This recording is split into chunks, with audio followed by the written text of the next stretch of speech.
Hello everyone, welcome back to my channel Priya বিষয় blog. তোমরা সবাই কেমন আছো? আশা করি খুব ভালো আছো, আমিও ভালো আছি। আবার নিয়ে এসে একটা নতুন রেসিপি।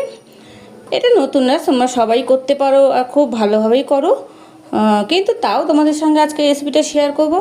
আমরা যতই ঘরে বানাই না কেন, এটা আমরা সাধারণত রাস্তায়, মেলায়, বিভিন্ন জায়গায় এটা বাইরে খেতে বেশি ভালোবাসি। দোকানে বেশি ভালো লাগে খেতে, বাড়িতে যতই আমরা বানাই। আজকে আমি সেইভাবে বানাবো, খুব ইজি আর একদম নিরামিষ পদ্ধতিতে। যারা পেঁয়াজ রসুন খেতে পছন্দ করে না তাদের জন্য তো খুবই স্পেশালভাবে একদম নিরামিষ রেসিপি। আর যারা পেঁয়াজ রসুন খেতে পছন্দ করে তারা এটা পেঁয়াজ দিয়ে করতে পারবে। তাই চলো আজকে রেসিপিটা তোমরা বুঝতেই পারছো, আজকে করবো ঘুগনি রেসিপি। চলো শুরু করা যাক।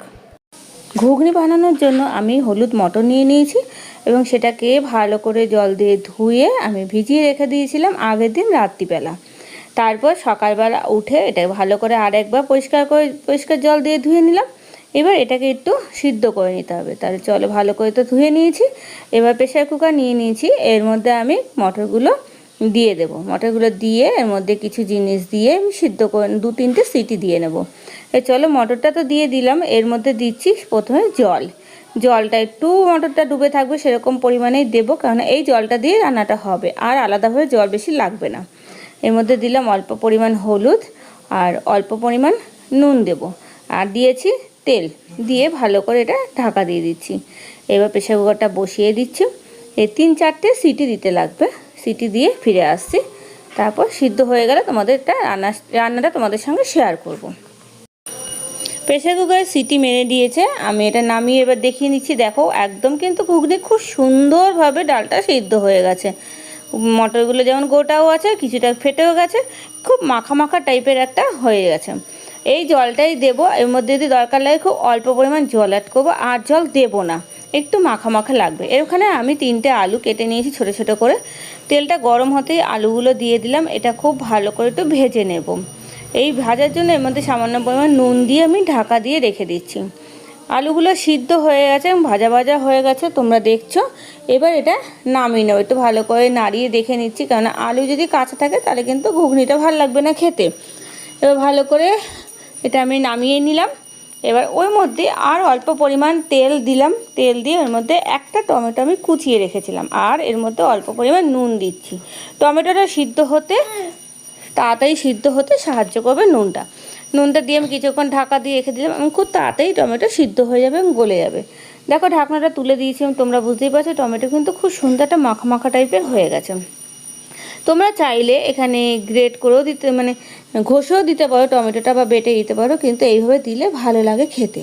এবার এর মধ্যে দিচ্ছি মশলা। হলুদ দিলাম, জিরে গুঁড়ো, ধনে গুঁড়ো, অল্প পরিমাণ লঙ্কার গুঁড়ো, অল্প পরিমাণ নুন যেহেতু আগে দেওয়া ছিল তাই অল্পই দিলাম, সামান্য পরিমাণ জল। সবই আমি হাফ চামচ মতন দিয়েছি। লঙ্কার গুঁড়ো ও হলুদ গুঁড়ো হাফেরও কম দিয়েছি। এবার ভালো করে টমেটোর সাথে মশলাটা মিক্সড করে নিয়ে এটা ঢাকা দিয়ে রেখে দেবো। কিছুক্ষণের জন্য মশলা কষাতে দেবো।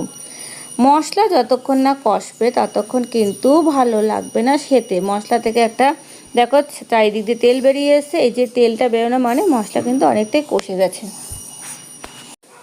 আলুগুলো মটরটা একবারে দিয়ে দিলাম, এই মশলার সঙ্গে কষিয়ে নেব খুব ভালো করে। তাহলে এর মধ্যে যে নুন ঝালটা রয়েছে সেটা ঘুগনি এবং আলুর মধ্যে সমানভাবে চলে যাবে। নুনটা এখানে আর অ্যাড করছি না, কারণ নুন মটরেও দেওয়া ছিল আর মশলাতেও দিয়ে রেখেছিলাম, তাই আর নুন দিলাম না। এবার ভালো করে নাড়িয়ে নিই। জলটা যা ছিল মটরের মধ্যে সেটাই আছে, আর অল্প পরিমাণ জল আমি অ্যাড করব।